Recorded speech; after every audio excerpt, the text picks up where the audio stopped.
시카고 시내 조기 투표소 2곳이 법원 명령으로 인해 어제에도 문을 닫았습니다. 투표용지에서 후보자 이름을 삭제하라는 법원 명령 때문인데요. 투표용지 재인쇄 등 적지 않은 후속 작업이 불가피합니다. 캐피탈원이 353억 달러 규모의 주식 전량 거래를 통해 디스커버리를 인수합니다. 신용카드 시장에서 은행의 입지를 강화할 것으로 예상됩니다. 조 바이든 정부가 미 전역의 식수 수도 인프라 개선 프로젝트를 위해 추가로 58억 달러의 예산을 배포합니다. 미국 내에서 낙태권을 둘러싼 법적 갈등이 끊이질 않고 있는 가운데 체외 인공수정, 즉 시험관 아기를 위해 만들어진 냉동 배아를 태아로 봐야 한다는 주 법원 판결이 처음 나왔습니다. 시카고 지역의 유일한 청소년 워십 댄스 팀 M4G가 올해로 창단 14년째를 맞았는데요. 초대 디렉터 신혜정 사무를 통해 앞으로의 비전과 계획 등을 알아봅니다. 로스앤젤레스를 비롯해 캘리포니아 남부 지역에 또 강한 폭풍우가 닥치면서 3천만여 명이 홍수 위협을 받고 있습니다. 시카고 포드 조립공장 일부 근로자들이 차량 화재 등을 포함해 공장 내 잇따른 차량 파손 신고에 대해 회사가 충분히 대응하지 못하고 있다고 주장했습니다. 세계 8개 나라의 코로나19 백신 접종자 약 1억 명을 대상으로 한 조사에서 백신 접종과 심근위험 등 부작용의 연관성이 확인됐다고 더 힐이 보도했습니다. 이상 이 시각 주요 뉴스입니다.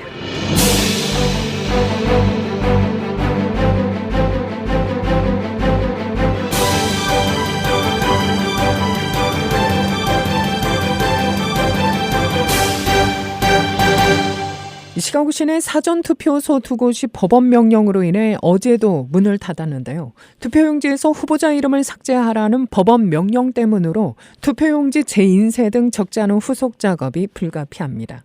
이와 관련해 선거관리위원회 대변인 맥스 베버는 안타깝게도 지난 금요일 늦은 시간에 투표용지에서 후보자 이름을 삭제하라는 법원 명령을 받았다며 수요일 오전 9시 사전투표가 재개되기까지 많은 작업이 필요할 것이라고 말했습니다. 그는 이미 인쇄돼 사전투표를 위해 나갈 준비가 된 우편 투표용지를 다시 인쇄해야 하고 사전투표 터치스크린을 다시 프로그래밍해야 한다는 것을 의미한다고 설명했는데요. 삭제 명령을 받은 후보자는 올랜드 파크의 변호사 아손타 라이스로 후보 지명 청원서에 자신의 처녀 시절의 이름을 사용한 것에 대한 이의 제기로 인해 삭제 명령을 받았습니다. 선거관리위원회에 따르면 법원 명령이 내려지기 전 300개 이상의 투표용지가 발송됐는데요. 라이스 후보에 대한 표는 집계되지 않을 것이며 판결이 뒤집히면 이 표는 나중에 집계될 수 있습니다. 이번 법원 명령은 선관위에 수만 달러의 비용을 초래할 뿐 아니라 시카고 유권자에게도 사전투표 일정에 며칠 손실을 입히게 됩니다. 선관위는 수요일 오전 9시 시내 투표소를 개장하고 가능한 한 빨리 수천 장의 우편 투표용지를 재인쇄해 배포할 계획입니다. 일리노이주 대통령 예비선거 및 관련 선거일은 3월 19일 화요일입니다.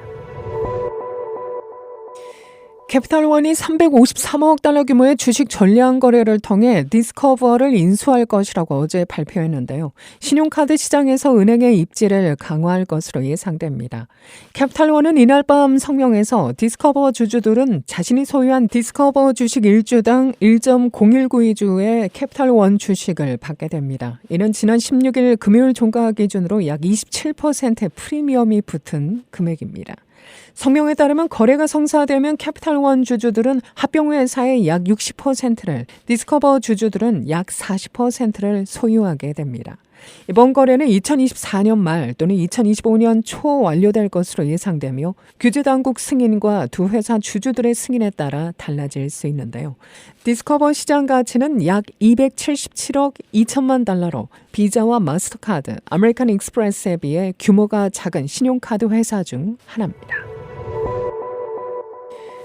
조 바이든 정부가 미 전역의 식수 수도 인프라 개선 프로젝트를 위해 추가로 58억 달러의 예산을 배포합니다. 이 예산은 바이든 대통령의 치적 중 하나인 양당 합의로 통과된 1조 달러 규모의 인프라 개선 정비법의 바탕을 두고 있는데요. 새 수도 프로젝트의 예산은 50개 주 모두에 걸쳐 있으며 이로써 수도 인프라 프로젝트에 모두 220억 달러가 풀렸습니다. AP통신에 따르면 카멀라 해리스 부통령과 마이클 레건 환경보호총장이 오늘 오후 피츠버그 행사를 통해 공식 예산 배포를 알립니다. 인프라 개선 예산 중 식수 수도 인프라를 업그레이드하는데 모두 500억 달러가 넘게 책정됐습니다. 미국 내에서 낙태권을 둘러싼 법적 갈등이 끊이질 않는 가운데 체외 인공수정, 즉 시험관 아기를 위해 만들어진 냉동배아를 태아로 봐야 한다는 주법원 판결이 처음 나와 주목됩니다. 이에 따라 미국에서만 연간 수십만 명의 난임 부부가 이용하는 체외 인공수정마저 배아 폐기 시 법적 처벌 대상이 될 수 있다는 우려가 일면서 오는 11월 대선을 앞두고 낙태 이슈가 한층 뜨거워질 것으로 보입니다. 어제 워싱턴 포스트에 따르면 엘라바마주 대법원은 지난 16일 냉동배아도 태아이며 이를 폐기할 경우 법적 책임이 따른다고 판결했는데요. 이번 사건의 쟁점은 실수로 다른 부부의 냉동배아를 떨어뜨려 파괴한 한 환자에 대해 불법 행위에 따른 사망 혐의로 법적 책임을 물을 수 있는지였습니다. 이에 따라 엘라바마주 대법원은 태어나지도 않은 아이도 아이라면서 이는 냉동배아에 대해서도 진실이라고 밝혔습니다. 이번 판결이 나온 엘라바마주에서는 2018년 주민투표에서 태아에게 완전한 인격권을 부여하는 법안이 통과됐으나 해당 법안은 냉동배아에 대해서는 직접 언급하지 않았는데요. 하지만 2022년 연방대법원의 낙태권 폐지 판결 이후 알라바마에서는 거의 전면적인 낙태 금지 조치가 시행 중입니다. 이번 판결에 대해 낙태권 지지자들은 물론 의료계에서도 체외 인공수정 시술에 악영향을 미칠 수 있다는 우려의 목소리가 나오고 있습니다.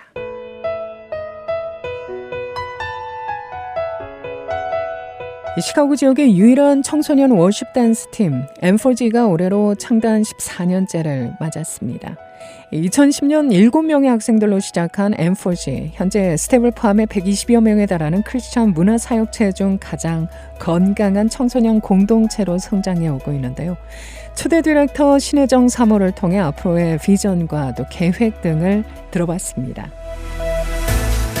노스필드에 소재한 크리스천 헤리티지 아카데미에서 매년 개최되는 M4G 정기 공연은 모든 멤버들이 한 해 동안 갈고 닦은 춤 실력을 선보임은 물론 오직 하나님의 영광만을 위해 춤을 추고 찬양할 때 얻게 되는 만족감과 감동을 객석을 가득 채운 천여 명의 관객과 함께 나누며 모두 열광케 하고 있죠.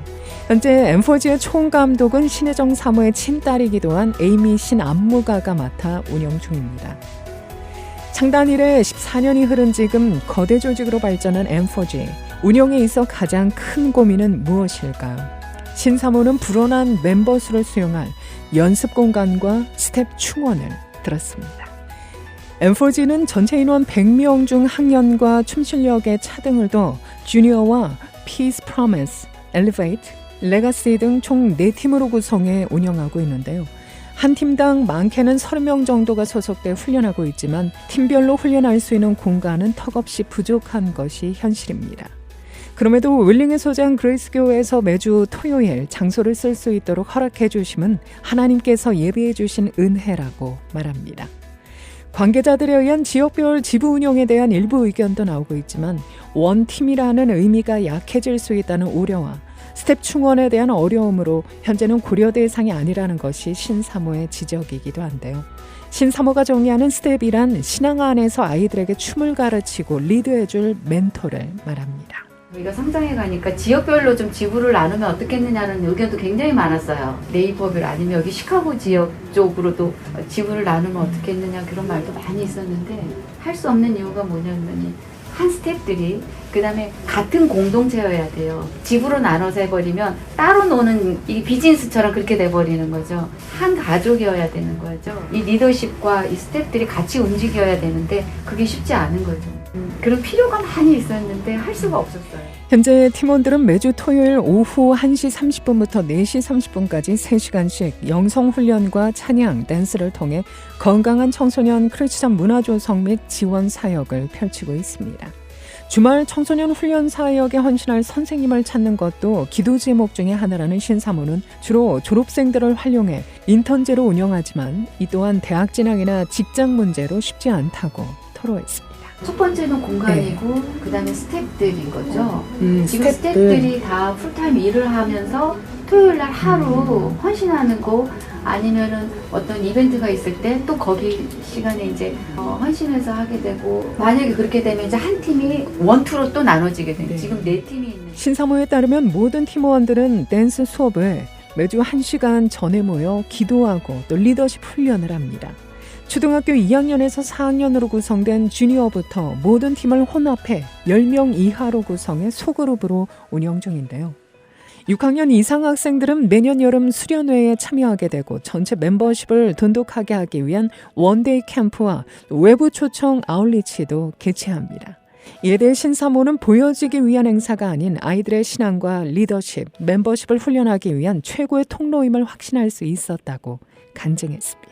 이제 어느 정도 연령이 되면 아이들이 이렇게 훈련이 됐으면 리더로 이제 하이스쿨 이상 정도 되면 리더를 해서 그 꼬맹이들 2학년부터니까 사실 2학년 초등학생하고 고등학생하고 이게 잘 안 놀거든요. 안 맞거든요. 근데 이제 그걸 서빙을 하게 해요. 고등학교 아이들이 그 이제 그룹으로 다 섞어서 나눠서 그 아이들 서브하게끔 그 리더를 세우거든요. 스몰 그룹은. 근데 그런 리더십 훈련을 해요. 근데 처음에는 잘 못하지만 그 조그만 아이들한테서 이 리더들이 배우는 것들이 있다고 고백을 할 때가 있거든요. 아, 이게 참 좋은 아이들한테 프로그램이구나라는 생각. 2024년 올해 정기 공연은 11월 10일 열립니다. 여느 해와 달리 올해는 M4G 멤버뿐 아니라 M4G를 사랑하는 모든 지지자, 후원자들과 함께할 수 있는 특별한 무대를 꾸민다고 하는데요. 이외에도 4월 5일 M4G 주최로 시카고 지역 청소년들을 위한 워십 나잇을 지역교회 유스연합으로 개최하며 8월에는 미시간 지역의 교회 유스연합 초청으로 아울리치를 떠납니다. 신사모가 기대하는 M4G 각 멤버들의 모습은 무엇일까요? 양적인 성장보다는 활동을 통해 멤버 각자의 신앙과 자아를 실현하고 함께 성장을 도모하는 것이라고 말합니다. 소그룹을 통해 서로를 섬기는 것이나 또 리더 훈련을 통해 믿음으로 바로 서는 것 등 모든 것이 우리 예수님의 모습을 담는 우리의 미션이라고 강조합니다. M4G는 크리스찬 청소년들로 구성되어 있는데요. 이 때문에 참여 조건은 크리스찬이어야 합니다. 초창기에도 이제 저렇게 캐톨릭 있는 애들도 이제 할 수 있느냐 문의도 많이 왔고요. 이제 믿지 않는 친구 중에 믿지 않는 친구가 있는데 그 아이들 와서 여기서 하면서 전도의 어떤 이렇게 도구로 사용하면 안 되겠느냐 이런 질문도 정말 많았었어요. 저희가 교회의 역할을 감당하면 안 되는 거였어요. 그렇게 되려면 일단 교회를 출석해서 거기에 이제 교회를 정하시고 그리고 우리한테 와라. 이게 코스가 이렇게 가는 게 아니라 우리는 이렇게 와야 된다라는 거 정했어요. 딱. 캐톨릭도 안 되고 일단 안 믿는 친구들은 일단 안 되는 거예요. 한편 신사모는 시간과 공간에 구애받지 않고 아이들이 마음껏 연습하고 찬양할 수 있는 크리스찬 청소년 문화 공간 킹덤 프로젝트에 대한 비전 소개도 잊지 않았습니다. 학생들의 회비로 운영되는 팀의 형편상 이를 실현하기 위한 재정적인 후원이 절실히 필요한 이유도 바로 여기에 있겠죠. 이렇게 킹덤 프로젝트로 해서 건물이 생기고 그러면 어떤 저희 M4G를 위한 어떤 건물이 아니라 그러니까 그런 사역의 어떤 지경이 넓어질 것 같은 그런 비전이 있는 거죠. 꿈이 있는 거죠. 하나님이 우리를 통해서 이렇게 키워주신 어떤 역량을 가지고 시카고 지역에 교회와 협력하면서 앞으로 이렇게 펀데이션이 많은 우리 젊은 4세대 리더들을 통해서 뭔가를 해. M4G는 완벽하지 않다. 그저 최선을 다하려 노력하고 또 노력하고 있다는 신사모는 하나님의 은혜로 M4G가 성장할 수 있었다며 앞으로도 더 많은 학생들이 함께해 하나님의 은혜를 체험하고 하나님의 가장 기뻐하시는 믿음의 리더로 성장할 수 있기를 바란다고 말했습니다. 대부분 다 댄스를 안 한 아이들이 와서 오랫동안 그러니까 2학년 때 오면 졸업할 때까지 하는 애들이 많거든요. 그러면 10여 년을 하는 거예요. 그 사이에 이 실력이 느는 거죠. 사실 댄스를 못하는 아이들도 와서 꼭 댄스뿐만 아니라 뭐 리더십이든 다른 걸로 통해서도 훈련받을 수 있거든요. 근데 이제 그게 장소 때문에 저희가 이렇게 그 댄스 어떤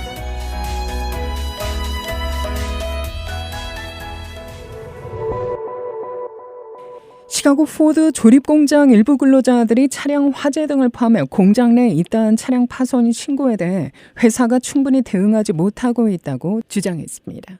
연합자동차 노동조합 로컬 551 회원들은 어제 기자회견을 열어 지난 몇 달 동안 트랜스애비뉴 공장에서 작업 중이던 일부 직원의 차량이 파손돼 약탈당했다라고 주장했는데요. 노조는 피해 혐의로 보여주는 사진을 제공했고 24시간 경비원이 상주하지 않는 특정 부지에 보안을 강화할 것을 포드에 요청하고 있다고 밝힙니다. 시카고 경찰은 공장에서 차량 유리창이 깨졌다는 4건의 사건 신고를 접수했다고 확인했는데요. 이에 대해 포드 대변인은 성명을 통해 직원의 안전과 보안은 최우선의 과제로서 우리는 이미 인력을 추가하고 시카고 경찰 지원을 받아 직원 주차장 보안을 강화했다며 또한 직원 주차장의 보안 출입을 추가하고 조명과 카메라를 개선하는 등 추가적인 안전 조치를 시행하고 있다고 밝혔습니다. 로스앤젤레스를 비롯해 캘리포니아 남부 지역에 또 강한 폭풍우가 닥치면서 3천만여 명이 홍수 위협을 받고 있습니다. 기상청은 캘리포니아 대기 상층을 덮은 강력한 저기압이 아열대성 폭우와 강풍을 일으키면서 어제부터 사흘간 폭풍우가 이어질 것이라고 예보했는데요. 홍수경보, 주의보 등의 영향권에 놓인 인구가 3,700만 명에 달합니다. 특히 산타바바라 지역에서는 공항 활주로가 물에 잠기면서 공항 터미널이 폐쇄됐고 또 고속도로의 일부 구간도 침수되면서 양방향이 차단되기도 했는데요. 캘리포니아 남부 지역에는 지난 5일에서 9일에도 폭우가 내려 곳곳에 침수 피해를 입은 가운데 일주일 만에 폭우가 또다시 내리면서 산사태 우려도 커지고 있습니다. 세계 8개 나라의 코로나19 백신 접종자 약 1억 명을 대상으로 한 조사에서 백신 접종과 심근염 등 부작용의 연관성이 확인됐다고 더 힐이 보도합니다.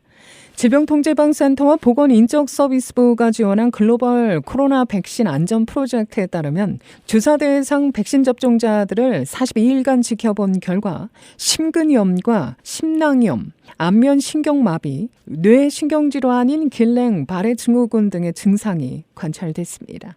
연구진은 특히 아스트라제네카 백신을 접종한 사람 가운데 길랭바레 증후군 사례가 현저히 증가한 것을 확인했다고 밝혔는데요. 또 모더나 백신을 1차 접종한 사람들에게서는 급성 파종성 뇌척수염 등이 예상치보다 높게 나타났다고 설명합니다. 이번 조사는 아르헨티나, 호주, 캐나다, 덴마크, 핀란드, 프랑스, 뉴질랜드, 스코틀랜드 등 8개 나라에서 화이자와 모더나, 아스트라제네카 백신 접종을 한 1억 명가량을 대상으로 진행했습니다.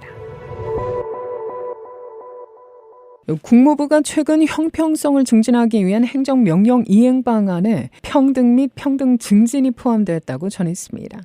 크리스천 포스트에 따르면 백악관은 오늘 바이든 해리스 행정부는 모두를 위한 기회를 증진하고 미국의 약속을 실현하기 위해 노력하고 있다며 2023년 형평성 행동 계획을 개괄적으로 다룬 팩트시트를 공개했습니다. 국무부를 포함한 여러 기관은 매년 형평성 실행 계획을 발표하고 있는데요. 토니 블링컨 국무장관은 성명에서 국무부는 2023년 형평성 행동 계획을 통해 혐오와 맞서 싸우고 포용적인 민주주의를 보호하기 위해 외교적 노력의 추구, 또 인종적 형평성과 정의 증진, 성소수자 보호, 동성애자 존중 증진, 국제적인 장애인 권리 증진, 성평등과 평등을 위한 권리 증진 등 5가지 글로벌 전략 초점 분야에 대한 행정명령을 계속해서 이행 중이라고 밝혔습니다. 이를 위해 국무부는 특정 소외된 인구에 대한 형평성을 향상시키는 형평성 원칙을 수행할 계획인데요. 수행 책임자는 미국의 외교 활동을 이끌도록 임명된 고위 부서 관료입니다. 미국의 노예 해방을 이끈 에이브라함 링컨 대통령이 남북전쟁 때 조 바이든 대통령의 고조 할아버지를 사면했던 것으로 확인됐는데요. 어제 워싱턴 포스트는 대통령의 날을 맞아 국립문서보관소 자료를 인용해 이같이 전합니다. 보도에 따르면 바이든 대통령의 고조 할아버지인 조지프 로비넷 바이든 주니어는 남북전쟁 당시 군무원 간의 다툼에서 상대를 다치게 한 혐의로 실형을 선고받고 복역했습니다. 로비넷은 군사재판에서 정당방위였다고 주장했으나 군사법정은 살인미수를 제외한 모든 혐의에 유죄를 인정했고 결국 징역 2년에 처해졌는데요. 이후 육군 장교 3명의 사면 청원에 이어 웨스트버지니아주의 상원의원도 이를 지지하고 나서 링컨 당시 대통령이 1864년 9월 1일자로 로비넷의 자녀형 집행을 면제했습니다. 시카고일로는 오늘 날씨도 대체로 맑습니다. 낮 최고 54도, 밤 최저 25도입니다. 수요일은 내일도 구름이 간간히 끼겠으나 햇살 가득한 날씨 이어진다는 예보인데요. 한낮 최고 기온 60도 가까이 오릅니다. 낮 최고 기온 61도, 밤 최저 39도입니다. 이 시각 기온은 39도, 습도는 93%, 바람은 남동풍이 2마일의 속도로 불고 있습니다. 진행의 김수연이었습니다. 오늘도 하나님의 큰 위로와 축복이 함께하기를 소망합니다.